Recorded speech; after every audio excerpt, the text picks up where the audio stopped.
પરસોત્તમભાઈ રૂપાલા સાહેબને વિનંતી અત્રે ઉપસ્થિત થઈ અને પ્રસંગને અનુરૂપ બે શબ્દો કહેશે મોરબી શ્રી રૂપાલા સાહેબ.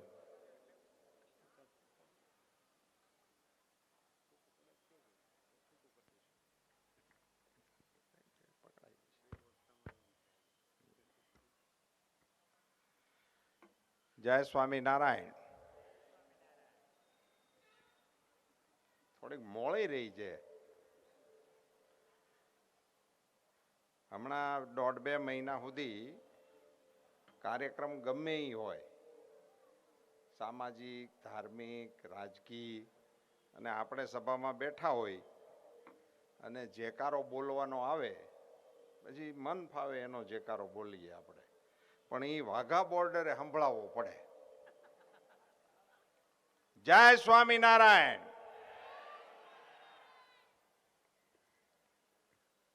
સંસ્કાર જતન સમારોહ એ કાર્યક્રમનું મને જ્યારે કાર્ડ મળ્યું ત્યારે હું એટલો બધો રાજી થયો કે ગમે એમ કરીને આપણે આ કાર્યક્રમમાં જવું જ છે એવું મેં જ નક્કી કરી નાખ્યું હતું. આજે પૂજ્ય સંતોની આટલી બધી વિશાળ ઉપસ્થિતિમાં દેવપ્રસાદ સ્વામી હૈદરાબાદ ગુરુકુળ, કૃષ્ણ સ્વરૂપ સ્વામી મુંબઈ, ધર્મવલ્લભ સ્વામી સુરત વેડરોડ ગુરુકુળ, કૃષ્ણપ્રિય સ્વામી તરવડા ગુરુકુળ, અમારા આગેવાન અને આપણા સમાજના મોભી આદરણીય વલ્લભભાઈ, મુરબ્બી શ્રી બાબુભાઈ, શ્રીમાન પરસોત્તમભાઈ કકાણી, ભાઈ શ્રી દિલીપભાઈ કોઠિયા, ભાઈ શ્રી ધીરુભાઈ કાકડિયા, આપ સૌ વાલા ભાઈઓ અને બહેનો, સંસ્કાર જતન સમારોહ અને પૂજ્ય વિરક્ત સ્વામીએ આપણને બહુ સુંદર માર્ગદર્શન કરતું વક્તવ્ય આપ્યું. હું ભાગ્યશાળી છું કે અમને આવું સાંભળવાનો મોકો મળે. આવા પ્રસંગોને હું મારી રીતે ઘણી વખત એમ કહું કે આ નોળવેલનો પ્રસંગ કહેવાય અમારા માટે. બાકી તો આખો દી અમારે લમણા જીગ હોય જ. આવા કોઈ કાર્યક્રમમાં અમે જઈ આવીએ ને તમારી બેટરી ચાર્જ થઈ જાય, પછી અમે વરહદી કોઈ નહીં બી નહીં લડી લઈએ. એવો એક આ સુંદર કાર્યક્રમ છે. ભગવાન સ્વામિનારાયણે માનવ જાત ઉપર કૃપા કરી અને સ્વામિનારાયણ પંથને પ્રચલિત કરવા માટેનું જે પુરુષાર્થ કર્યો એની સમાજમાં એવડી મોટી તો અસર આવી છે કે દેશી બોલચાલમાં વ્યસન વિહોણો માણસ હોય એ આશ્રિત હોય કે ન હોય સ્વામિનારાયણ સંપ્રદાયનો, પણ આપણે એને કોઈક તાણ કરતા કરતા પાન, ચા, કોફી એવું બધું પૂછતા પૂછતા જો ના પાડ્યા રાખે ને તો સહજ ભાષામાં એવું કે સ્વામિનારાયણીઓ લાગે છે.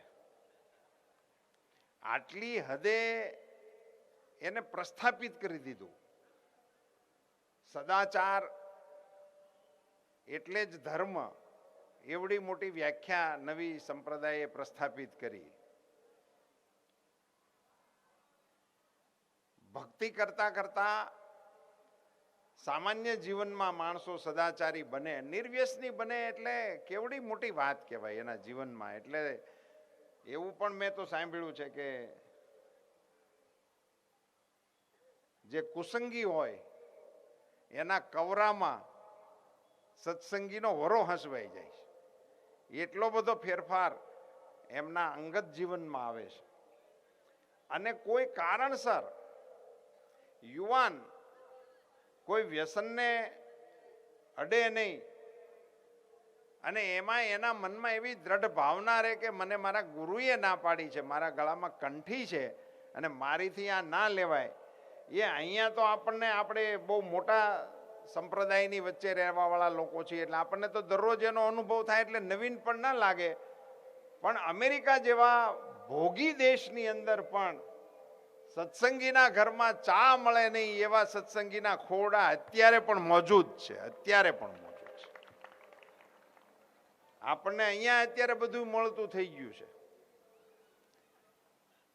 એટલી સમાજમાં નબળાઈ ઊભી થઈ ગઈ છે અને એને જો રોકવા માટેનો પ્રયાસ નહીં કરીએ તો સંપત્તિની આંધળી દોટમાં કદાચ આપણે ખૂબ ધનવાન થઈ જઈશું, ખૂબ શ્રીમંત થઈ જઈશું, ખૂબ હવેલીઓ અને મોટા મોટા બંગલાના માલિકો થઈ જઈશું, અદ્યતન ગાડીઓ વાપરતા થઈ જઈશું, પણ પછી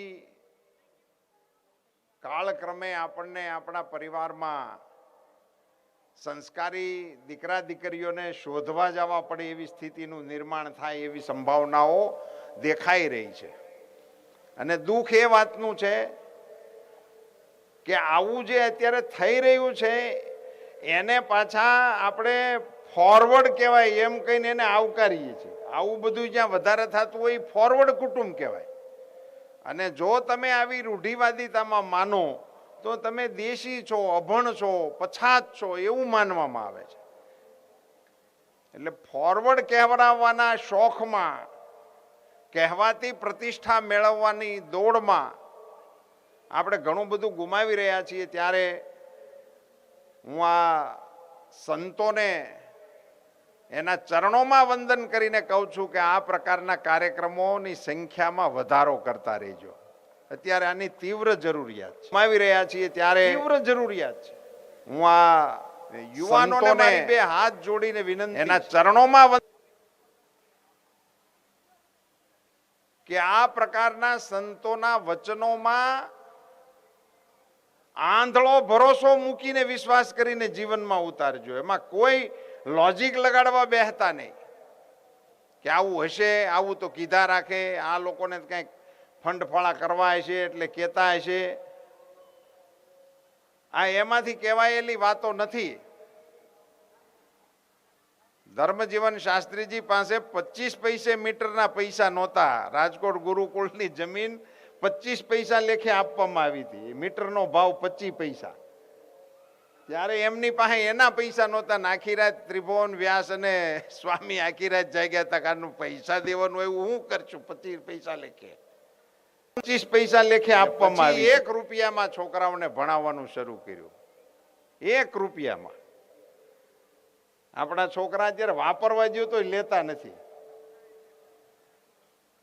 રૂપિયો આ દેવા લેવાના ચલણમાં નથી રહ્યો અને હજી 1 રૂપિયામાં ભણાવવામાં આવે છે.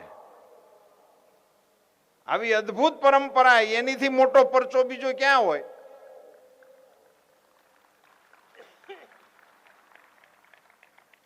અત્યારે 1 લાખ રૂપિયા ફી છે શેડા મેનેજમેન્ટની.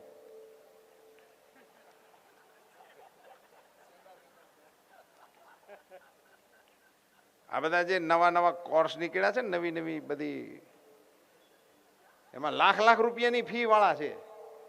ઈવડા છોકરાઓને બીજું તો શું એને શીખડાવવાનું હોય?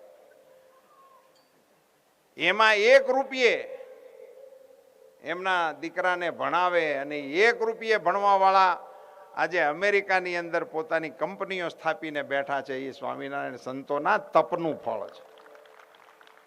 એના તપનું ફળ. અને મિત્રો, જતન સંસ્કારનું જ કરવું પડે. આપણે તો ખેડૂત છીએ. વરસાદના 2 છાંટા થયા નથી કે અમરો ડમરો ઉગ્યો નથી. એવું કોઈ દી આપણે સાંભળ્યું કે ઓણ નિંદામણ ઉગ્યું નહીં, વરસાદ મોડો પડ્યો એમાં? એ તો ઉગી જ જાય.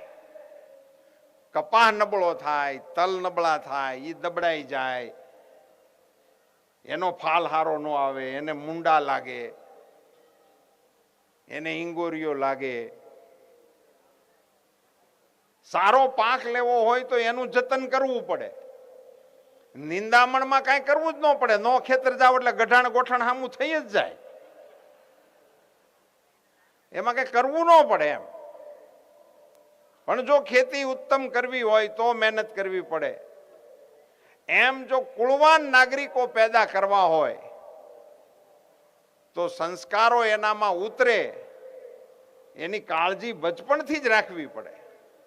એ બાળકની સામે તમારા ઘરમાં સંસ્કારના દર્શન તમારે કરાવવા પડે. બાળકોને બધું બોલીને ના સમજાવાય, એ ભાળીને શીખતા હોય છે. એ અવસ્થા એવી હોય છે કે દીકરા દીકરીઓ જે ભાળે એવું એ તરત શીખી જતા હોય છે. એટલે એનામાં આ સંસ્કાર પડે ક્યારે? આપણે ઘરમાં માળા કરતા ભાળે હોય તો છોકરાઓને એમ થાય કે કિરે જેવું હોય છે. કોઈ કરતું હોય ઘરમાં માળા તો બાળકો ભાળે. ઘરમાં જો પૂજા પાઠ થતી હોય, દીવાબત્તી થતી હોય, મંદિરમાં કોઈકને પગે લાગતા જોતા હોય તો એનામાં સંસ્કાર પડે. એટલે આ બધી પ્રવૃત્તિઓની ટીકા કરવાને બદલે બાળકોમાં એની છાપ પડે એટલા માટે ઓછી શ્રદ્ધા હોય તોય ઘરમાં ટાંકો ટેપો કરવો જોઈએ. બહુ ઉત્તમ પ્રકારની આપણે પૂજાઓ ન કરી શકીએ તો કાંઈ નહીં, પણ બાળકો રોજ જોવે એટલા માટે આપણે આ કરવું જોઈએ. આપણા ઘરની અંદર, આપણા કુટુંબની અંદર. અને સંસ્કાર જતન સમારોહ જે સંતોએ યોજવાનું નક્કી કર્યું છે, મને એવું લાગે છે કે આપણા સ્વામિનારાયણ સંપ્રદાયની અંદર કેટલાક ઉત્સવો ભગવાન કહેતા ગયા છે. શાકોત્સવ, રંગોત્સવ, ફૂલડોલ મહોત્સવ, એવા કેટલાક આપણા તહેવારોને નિયમિતપણે બધા મંદિરોની અંદર આપણે ઉજવવાની પરંપરાઓ છે જ. આ મને એમ લાગે છે કે સંતોએ નવી શોધ કરી લાગે છે. વર્તમાન સમયની જરૂરિયાતને અનુસરી અને સંતોએ આ નવો મહોત્સવ દાખલ કર્યો. કારણ કે સમાજમાં ફરતા હોય ને, એ સમાજમાં ફરતા હોય એટલે એમને સમાજની અંદર જે સદગુણોનો વિકાસ થતો હોય ને એને હામો મળતો હોય, અને એને કારણે સંતોનું હૃદય દુખી થતું હોય છે. અને એ દુખી હૃદય એના ઉપાયો શોધતું હોય છે. મારો અત્યંત નમ્ર મત છે કે એવી પીડામાંથી, સમાજની વેદનામાંથી આ પ્રકારના કાર્યક્રમોનું આયોજન કરવાનું આ સંતોએ સમાજ ઉપર કરુણા કરવા માટે આયોજન કર્યું છે. આપણી ઉપર કરુણા કરી છે.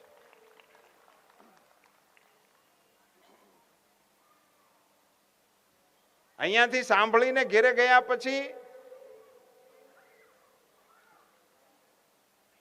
વિરક્ત સ્વામી જેવા જે સંતો અહીંયાથી વ્યાસપીઠ ઉપરથી આપણને ઉદાહરણો આપે, દાખલાઓ આપે કે બોધ વચનો આપે, એને યાદ કરીને ઘેરે કુટુંબની વચ્ચે એને યાદ કરવા જોઈએ, વિચારવા માટે વાત કરવી જોઈએ કે આજે આવી વાત થઈ હતી. સત્સંગ સમારોહમાં અમે ગયા હતા, ત્યાં આજે આવો પ્રસંગ કહેવામાં આવ્યો હતો. આવું કહેવાની ટેવ પાડશો તો યાદ રાખવાની જરૂર પડશે, અને યાદ રાખીને તમે એકને કહો તો એને બીજાને કહેવાનું મન થશે, અને તો ધીમે ધીમે આ વાત આપણા પરિવારમાં બેહે. એક પરિવારમાં બેહે તો બીજામાં બેહે, બીજામાં બેહે તો ત્રીજામાં બેહે, પછી સમાજમાં બેસે. આજે આપણી સંખ્યા આટલી બધી છે, પણ સ્વામીજીએ જ્યારે કામ શરૂ કર્યું છે ત્યારે તો કોઈ સાંભળવાય નહીં આવતું હોય, પણ એમના તપના પ્રભાવે આ પંથ વિસ્તર્યો છે. હવે જે અત્યારે આપણે પશ્ચિમની આંધળી અનુકરણની દિશામાં ટીવી અને સોશિયલ મીડિયાનું જે આક્રમણ આપણા સમાજ ઉપર અત્યારે આવી ગયું છે, અને એની પાછળ આપણી નવી પેઢી જે ઘેલી થઈ છે, મોબાઈલમાંથી મોઢું બહાર કાઢતા નથી, હાલતા હાલતા ભટકાઈ જાય છે, અગાસી ઉપરથી હેઠે પડી જાય છે. આ બધી ઘટનાઓ બને છે. મોબાઈલમાં વાત નહીં કરવા દેવાના ઝઘડાને કારણે છૂટાછેડા થાય છે. આ વિષય ન્યા સુધી પહોંચી ગયો છે. આ બધી જે નવા સમાજની બદીઓને મારે અહીંયા આ મંચ ઉપરથી ઉલ્લેખ કરીને એનું સ્મરણ થાય એ પણ મને ગમતું નથી, એટલે એને કહેવું નથી, પણ આપણને બધાને ખબર છે. એનાથી આપણી નવી પેઢી કેમ બચે, આ સાધનો જરૂરી છે, આ જ્ઞાને જરૂરી છે, પણ એનો સદુપયોગ થાય એને માટે સંયમ એ સદાચાર છે. એને માટે અંકુશ, અને અંકુશ ડરનો કે કાયદાનો ના હોય, અંકુશ સદાચારનો હોય, સદગુરુનો હોય. અને એણે જ અસરો કરી છે. જ્યારે જ્યારે સમાજમાં અસરો થઈ છે ત્યારે એની અસરો જ થઈ છે. અયોધ્યા અને લંકા એનું જે વર્ણન છે શાસ્ત્રોમાં, એમાં લંકા સર્વ પ્રકારે ચડિયાતી છે. એની આર્થિક સ્થિતિ, એના મકાનો, એની સિક્યુરિટી, એના સાધનો, એવિએશન ન્યા હતું, અયોધ્યામાં નહોતું. આ બધી વ્યવસ્થામાં એ ઉત્તમ હતા. પણ છતાં પગે ભગવાન રામને લાગવાનું આવે છે, એનું સ્મરણ કરવામાં આવે છે. અને અયોધ્યાનું નામ સવારમાં લેવાનું માધ્યમ લખ્યું છે. પ્રાતઃસ્મરણીય નગરીમાં અયોધ્યાનું નામ છે, લંકાનું નામ નથી. તફાવત માત્ર સંસ્કારનો હતો, બીજો કોઈ મોટો તફાવત હતો જ નહીં. અને રાવણ પણ અતિ વિદ્વાન ઋષિનું સંતાન હતો, વિસરવા કુળનું સંતાન હતો, અને અત્યંત વિદ્વાન હતો. ભગવાન શિવનો પરમ ઉપાસક હતો. પણ માત્ર સંસ્કાર નહીં હોવાને કારણે એને રાક્ષસ તરીકે આપણે ઓળખ્યો. અને અહીંયા સંસ્કાર હોવાને કારણે એને દેવકુળનું આપણે બિરુદ આપીએ છીએ. આ બધા કથાનકો આપણા વચ્ચે આપણી નવી પેઢી સુધી જાય. સ્વામીજીને મારો આગ્રહ છે કે ક્યારેક થોડું થોડું નવી પેઢી ગુજરાતી વાંચતા લખતા શીખે એવું એક એક વાક્ય ક્યારેક ક્યારેક આપ થોડુંક કહેતા જજો. અહીંયા અમદાવાદમાં 1000 કુટુંબ એવા મળશે, ઓછામાં ઓછા કહું છું, વધારે હોઈ શકે, પણ ઓછામાં ઓછા 1000 કુટુંબ એવા હશે જે શુદ્ધ ગુજરાતી મા બાપના દીકરાઓ હોવા છતાં એના દીકરા દીકરીઓને ગુજરાતી લખતા વાંચતા અને બોલતા આવડતું નથી. અને એનું એને ગૌરવ છે, ઉપાધિ એ વાતની છે. અંગ્રેજી એને આવડે એના દીકરા દીકરીને, એની સામે મારો કોઈ વાંધો છે જ નહીં. એ દુનિયાની ભાષા છે, જરૂરી ભાષા છે, તો શીખે લોકો, બીજી ગમે તેટલી ભાષાઓ શીખો.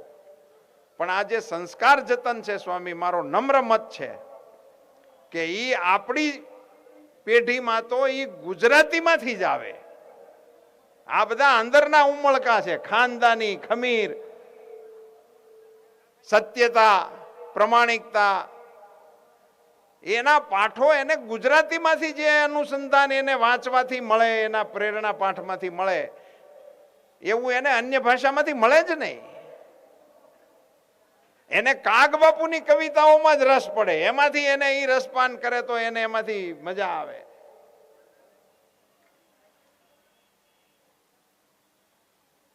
ઉડી જાઓ પંખી પાંખું વાળા, એક કવિતા ખાલી હવારમાં વાંચી હોય એકલા, ક્યારેક એનો ભાવાર્થ જો એને સમજાઈ ગયો હોય તો એની જિંદગી તરી જાય. વડલાએ તો એને વિનંતી કરી હતી કે હવે આ તો હળી ગયું છે વન, અને હમણાં ઝપટ થઈ જાય, હું તો બળી જઈશ, હું તો નહીં ભાગી શકું, પણ તમને તો પાંખું છે, તમે ઉડી જાઓ. ત્યારે પંખીઓએ એને જવાબ આપ્યો હતો, આશરે તારે ઈંડા ઉછેર્યા અને ફળ ખાધા રસવા, મરવા ટાણે સાથ મેલી દે ઈ મોઢા મશવાળા. હવે આ મરવા ટાણે સાથ મેલી દે ઈ મોઢા મશવાળા, એનું 7મી પેઢી સુધી અંગ્રેજી ન થાય. એનું અંગ્રેજી થાય જ નહીં, કારણ કે એને મશવાળા મોઢાને એને કઈ બીજી રીતે બ્લેક હેડ કે એવું તેવું કરી નાખે, જામે નહીં. આ જે વાત છે એ આપણા ગુજરાતી ભાષામાંથી આપણા બાળકોમાં ઉતરે. મારી આપ સૌને નમ્ર વિનંતી છે કે તમારા દીકરા દીકરીઓને જે ભાષામાં ભણાવવા હોય, જે સ્કૂલમાં ભણાવવા હોય, તમને ઠીક લાગે એ કરો, પણ હારોહાર એને ગુજરાતી ફર્સ્ટ ક્લાસ લખતા વાંચતા આવડે એના અભ્યાસક્રમમાં ન હોય તો ઘરમાં દાખલ કરો, એક બે ચોપડીઓ એને વાંચતા શીખે અને તમે એને વંચાવો. એવો શ્રમ જો કરશો તો આપણા સંસ્કારોની જાળવણીમાં એ પટ તૈયાર થાય. કારણ કે તૈયાર પટ ન થાય ને તો પછી એમાં હરખું ઉગે નહીં. પાંહ તૈયાર થયેલી હોવી જોઈએ, એટલે પાંહ તૈયાર કરવી જોઈએ. ને એ તૈયાર ગુજરાતીમાં એને જો વાંચતા લખતા આપણે શીખડાવીશું તો જ આવશે. ભક્ત નરસિંહ જ્યાં નાચ્યો નેહમાં, સંપદા પામ્યો જ્યાં સુદામો. વીર ગાંધી દયાનંદ જ્યાં નિપજ્યા, સતી ને સંતનો જ્યાં વિસામો. સ્વામી નારાયણે ધર્મ સ્થાપી, ભક્તિ શીખવી નિષ્કામ કરણી. ભારતી ભૌમની વંદુ તની આવડી, ધન્ય હો ધન્ય સૌરાષ્ટ્ર ધરણી. સ્વામીજીના અસંખ્ય ઉપકારો છે આપણી ઉપર. એના સંતોએ અખંડ તપશ્ચર્યા કરીને સમાજને યોગ્ય દિશામાં વાળવાનો જે પુરુષાર્થ થઈ રહ્યો છે એને મારા દંડવત પ્રણામ સાથે વંદું છું. અને સંસ્કાર જતન જેવા સમારોહ એ તમામ સ્થળો ઉપર અને આપણા મુખ્ય ઉત્સવોનો ભાગ બને એ પ્રકારે આ કાર્યક્રમોને આપ આશીર્વાદ આપતા રહો એવી અપેક્ષા સાથે આ કાર્યક્રમનો સાક્ષી બનવા માટે ભાઈ અમારા વિનુભાઈએ ખૂબ તાણ કરીને મને અહીંયા આવવાનું કીધું હતું, પણ મેં કહ્યું એમ મને તો આવવાનો હરખ જ હતો અને આપ સૌના દર્શનનો પણ મને લાભો મળ્યો. એ બદલ આપ સૌનો આભાર. પુનશ્ચ આપ સૌના હૃદયમાં બિરાજમાન શ્રીજી મહારાજને મારા જય સ્વામિનારાયણ.